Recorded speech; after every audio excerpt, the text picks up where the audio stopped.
What if everything you've been taught about death is an elaborate deception designed to keep your soul imprisoned? What if the greatest minds throughout history, including the legendary esoteric philosopher Manly P. Hall, tried to warn humanity about a cosmic trap that captures souls at the moment of death? This hidden knowledge has been systematically erased from our collective awareness for a reason, because those who discover this truth hold the key to breaking free from an endless cycle that has enslaved humanity since the beginning of time. The knowledge you're about to receive was never meant to reach your ears. It reveals why we keep returning to this material plane, forgetting our divine origins, and becoming entangled once again in the web of illusion that we call reality. The architects of this system have worked tirelessly for millennia to ensure this information remains buried, distorted, or ridiculed. Yet here it is, waiting to awaken something within you that has been dormant for lifetimes, the recognition of your true nature and the path to genuine freedom. When Manly P. Hall dedicated his life to uncovering ancient wisdom traditions, he discovered a pattern across cultures that pointed to a disturbing truth. From his exhaustive study of Gnostic texts to his analysis of ancient Egyptian, Hermetic, and Eastern traditions, Hall identified a cosmic prison system so perfect that most souls voluntarily re-enter it after death, mistaking their captor for their savior. At the center of this system stands the Demiurge, not the true divine source of all creation, but a lower consciousness that fashioned our material universe as a reflection of its own imperfect understanding. This cosmic architect, according to Hall and the Gnostic tradition, created a synthetic reality, a convincing simulation that keeps souls distracted, divided, and disconnected from their divine origins. The prison is not made of physical bars, but of beliefs, emotions, and attachments that bind us to cycles of incarnation. Think of it as an operating system installed in human consciousness, one that limits our perception, defines our boundaries, and continuously redirects our attention away from the truth of who we really are. Are you watching this from a place where you've always felt something was fundamentally wrong with the world? Have you experienced moments where reality itself seemed thin, like you could almost see through the illusion? You're not alone, and that feeling is not random. It's the first stirring of remembrance. The ancient Gnostics called this world a kenoma, a vacuum or emptiness, not because it lacks physical substance, but because it lacks the true divine essence. They understood that the material realm was created not by the ultimate divine source, but by a secondary creator, with limited understanding. This demiurge, along with its servants, the archons, established a system designed to harvest and recycle souls through endless incarnation cycles. This is why institutions that claim to liberate you spiritually often lead to deeper levels of confusion and attachment. Religious dogma, spiritual bypassing, and even many New Age teachings serve as sophisticated control mechanisms that keep you seeking outside yourself for salvation, when true liberation has always been an inside job. What if the very systems promising to free your soul are actually ensuring its continued captivity? The ancient mystery schools, which Hall studied extensively, knew this truth and guarded it carefully, sharing it only with initiates who had proven their readiness to handle such radical knowledge. If you found your way to this message, perhaps you're ready to go deeper than ever before. If you're resonating with this information, take a moment right now to support this awakening message by hitting the like button and subscribing to this channel. It helps ensure this crucial knowledge reaches others who are ready to remember. Hall discovered that the Demiurge's system operates through a brilliantly deceptive mechanism at the moment of death. According to texts he studied from various mystical traditions, including the Nag Hammadi library and ancient Hermetic documents, the soul encounters a dazzling light after death, a light that appears divine, loving, and irresistible. This light is often accompanied by the appearance of religious figures or deceased loved ones who encourage the soul to enter the light and begin the process of review and healing before its next incarnation. But Hall warned that this light is not what it appears to be. It's a sophisticated technology of consciousness designed to mesmerize the soul in its vulnerable post-death state, erasing its memories and preparing it for another journey into forgetfulness and limitation. The system relies on your consent, which is why the experience is designed to be so seductive and reassuring. The Tibetan Book of the Dead, which Hall studied deeply, contains detailed instructions for navigating these after-death realms without being deceived by their appearances. Similarly, ancient Egyptian texts describe the soul's journey through various gates, each guarded by entities that will attempt to divert it from true liberation. These diverse traditions point to the same reality, that death is not an escape from the system, but a crucial moment where the system reasserts its control.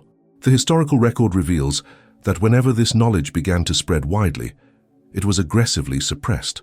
The Cathars, medieval Gnostics who held similar beliefs about the demiurge and the reincarnation trap, were brutally exterminated during the Albigensian Crusade. The Gnostic texts themselves were systematically destroyed, with only a few surviving by being hidden in places like Nag Hammadi. Even today, this perspective is marginalized, ridiculed, or distorted beyond recognition. Why such persistent suppression across millennia if this were merely an abstract philosophical position? The answer is simple. This knowledge threatens the very foundation of control systems that depend on human souls remaining in ignorance of their true nature and potential. You've likely been conditioned to dismiss these ideas as mere conspiracy theories or religious fantasies. That reaction itself is part of the programming, a firewall installed in collective consciousness to prevent this information from taking root. But if you've stayed with me this far, something within you recognizes the ring of truth in these words. That recognition comes from the immortal aspect of your being, what the Gnostics called the divine spark, that remains untouched by the demiurge's deception. What happens during that crucial transition we call death? According to Hall's synthesis of ancient wisdom traditions, the soul emerges from the body and experiences a momentary clarity, a remembering of its true nature and infinite potential. In this expanded awareness, it can perceive both the trap and the path beyond it, but this clarity is quickly challenged by what appears as a tunnel or doorway of light. This light is specifically calibrated to resonate with human emotions and spiritual longing. It feels like love, reunion, and homecoming. The soul is often met by what appear to be guides, ancestors, or religious figures appropriate to its beliefs. These entities encourage the soul to submit to judgment, review its life, feel remorse for its mistakes, and prepare for healing before returning to physical incarnation to learn more lessons and balance karma. This entire paradigm, Hall suggested, is the most sophisticated aspect of the trap. It uses our own moral programming and spiritual aspirations against us, creating a cycle that appears to be about growth and purification, but actually ensures our continued enslavement. The soul, overcome by familiarity and emotional resonance, typically surrenders to this process willingly, believing it is fulfilling its spiritual purpose. Before the soul realizes what has happened, its memories are once again veiled, and it finds itself back in the dense frequencies of physical incarnation, cut off from the knowledge of its true origins and potential. The system is self-perpetuating because it has built into it the very spiritual concepts that would normally lead to liberation, but carefully twisted to lead back into the trap. The path to freedom begins with recognizing that you are not merely a human being having occasional spiritual experiences, but a divine consciousness temporarily experiencing human limitation. This divine spark within you, what the Gnostics called the pneuma, is your true identity. It remains connected to the genuine divine source beyond the demiurge's creation, what they called the pleroma, or fullness. This connection can never be severed, only forgotten. When you begin to shift your identity from the personality to this eternal aspect, the trap begins to lose its power over you. The programming starts to glitch and malfunction as you remember your origins beyond this synthetic reality. Every time you witness your own thoughts rather than being consumed by them, every time you feel the presence of awareness behind your experiences, you are strengthening your connection to your true nature. This is why genuine meditation, not as a religious practice but as direct inquiry into the nature of consciousness, is so threatening to the system. It bypasses external authority and puts you in direct contact with your divine essence. The moments when you experience profound awe, unconditional love, or inexplicable knowing, these are glimpses of your true nature breaking through the veils of forgetting. These experiences are more real and significant than all the mundane concerns that usually occupy your attention. If you're feeling moved by this message, Please take a moment to like this video and leave a comment about how this information is resonating with you. Your engagement helps ensure others who need this knowledge will find it. According to Hall's research into ancient texts, the demiurge is not inherently evil in the human sense. It's simply limited, unaware of the greater reality beyond itself. It believes itself to be the highest God because it cannot perceive what lies beyond its own consciousness.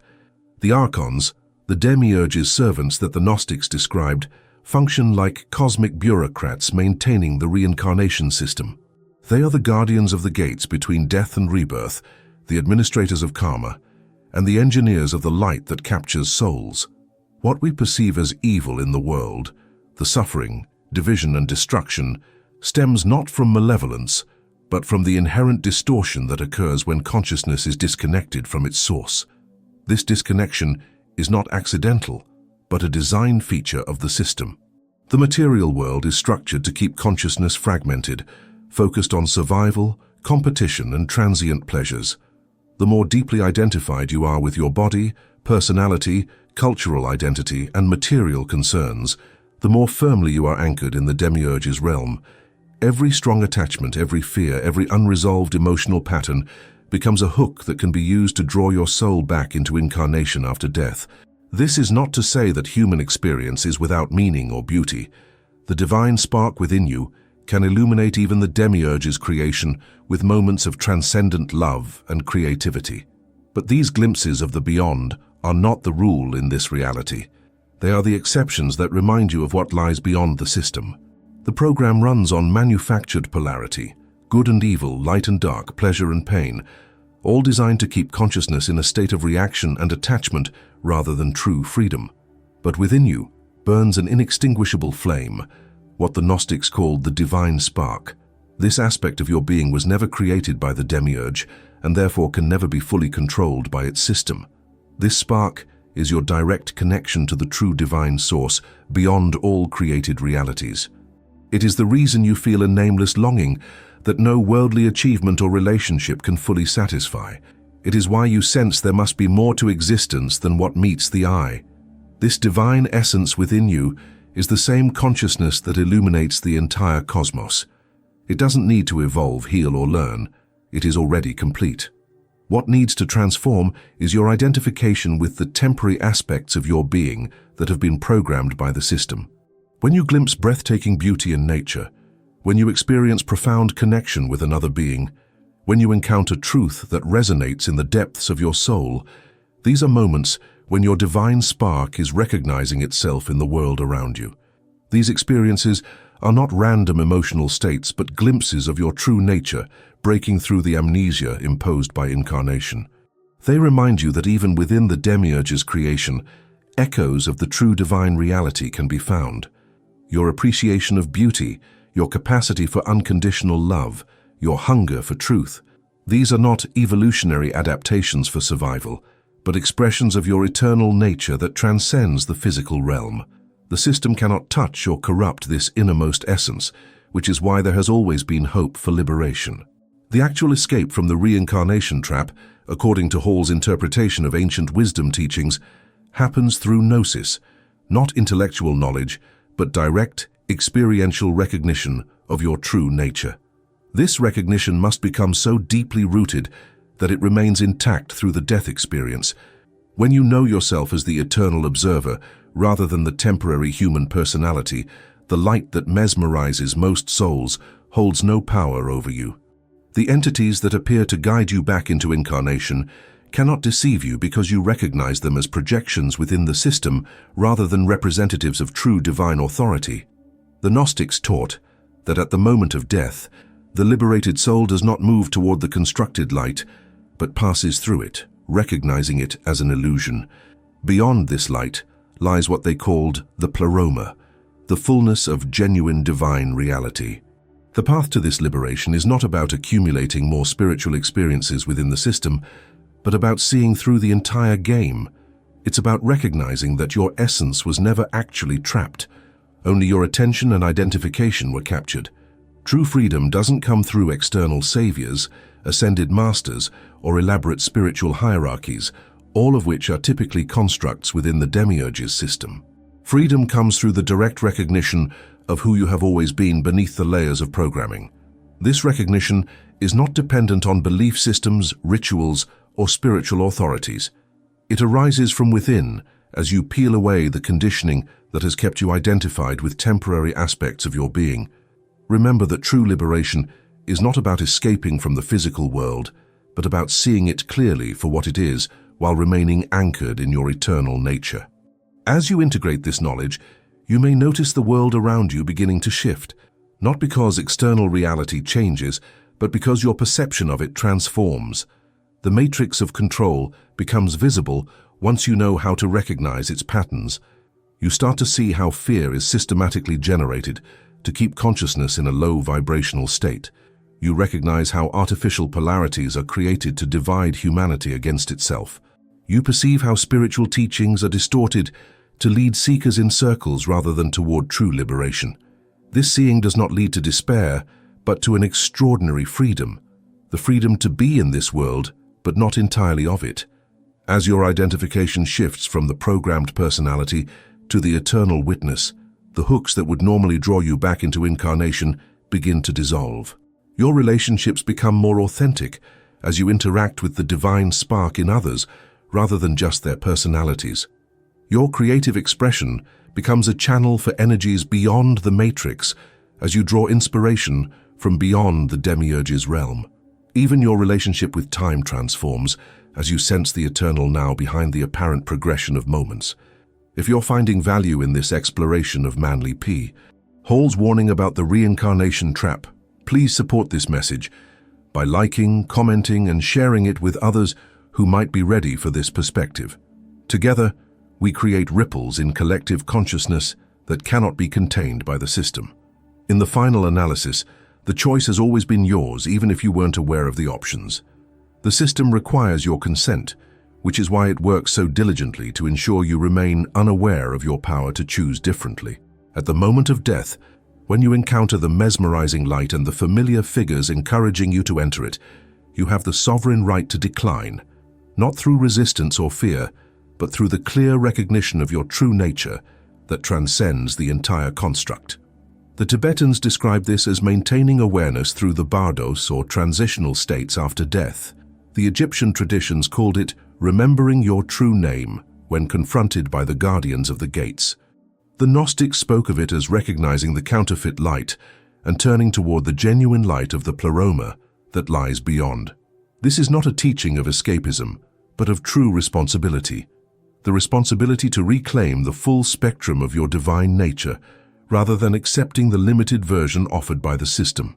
We are not alone in this awakening. Throughout history, there have always been those who remembered, souls who maintained their awareness through death and rebirth, gradually creating pathways for others to follow. Manly P. Hall himself dedicated his life to preserving and transmitting this knowledge, recognizing that the time would come when humanity was ready for mass awakening. That time is now. The system is losing its grip as more souls remember who they truly are. The programming is breaking down as the frequency of the planet shifts. What seemed like fringe knowledge a generation ago is now reaching millions. You are part of this great remembering, not by accident, but by design. Your divine spark has led you to this knowledge because you are ready to remember, to awaken, to break free. We are not simply human beings seeking spiritual awakening. We are divine consciousness remembering itself after a long journey through forgetting. And in that remembering lies the liberation not just of ourselves, but of all beings caught in the wheel of reincarnation. Remember, you are not the body, not the personality, not the accumulated story of your human journey. You are the eternal awareness that has witnessed it all, untouched by the limitations of physical existence. In that recognition lies your freedom, not after death, but here and now. And when the moment of transition comes, you will move through it with the clarity of one who is already awake. The light may call, the familiar figures may beckon, but you will see them for what they are, aspects of the cosmic game you are now transcending. Beyond the constructed afterlife of the demiurge lies the inconceivable reality of true divine existence, what eyes have not seen, what ears have not heard, what has not entered into the human heart. This is your heritage and your destination.